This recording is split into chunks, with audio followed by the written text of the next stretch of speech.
Hello বন্ধুরা, শুভ দুপুর। কেমন আছো সবাই? রোজকারের মতো আজকেও আমি এই ছবিটা দেখিয়ে দিলাম। আজকে শুভ সোমবার, তো মহাদেবের দিন। সবাই একবার বলো হর হর মহাদেব। তো চলো রান্না বান্না কি করেছি দেখাই। আজকে কিন্তু রান্না করেছি ভেজ নয়, নন ভেজ। কি করেছি তোমাদেরকে দেখাই। এখানে করেছি ফ্রাইড রাইস করেছি আর চিলি চিকেন। এখানে চিলি চিকেন হয়ে গেছে। কালকে সানডে ছিল, খাওয়া হয়নি। চিলি চিকেন আর ফ্রাইড রাইস করেছি। আমার দুদিন ধরে ফোনটা একটু খারাপ ছিল, কারোর সাথে আমি যোগাযোগ করতে পারছিলাম না, মনটাও ভালো ছিল না, অত ভালো কিছু রান্না করে খাওয়ার মতন ইচ্ছে করছিল না। তোমাদের সাথে একটা পরিবারের মতন হয়ে গেছিলো। তো যাই হোক, তো কালকে খাইনি তো কি হয়েছে, আজকে সেই জন্য বানিয়ে ফেললাম। ফোনটাও একটু ঠিক হয়ে গেছে। আর ফ্রাইড রাইস করেছি, চলো দেখাই।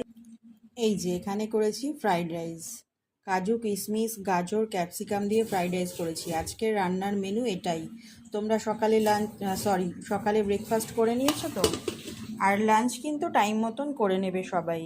তোমাদের সবার সাথে যোগাযোগ করে আমার আজকে খুব ভালো লাগছে। কালকে ইভিনিং থেকে আমার ফোনটা আমি ঠিক হয়ে গেছে, পেয়েছিলাম। তো যাই হোক, সবাইকে আমি খুব ভালোবাসি। তোমরা সবাই আমার ভিডিও দেখে কমেন্ট করো, আমার খুব ভালো লাগে। তো চলো আজকের দিনটা সবার ভালো কাটুক, সবাই ভালোভাবে থাকো, সুস্থ থাকো, আর দিনটা ভালোভাবে কাটাও। টাটা।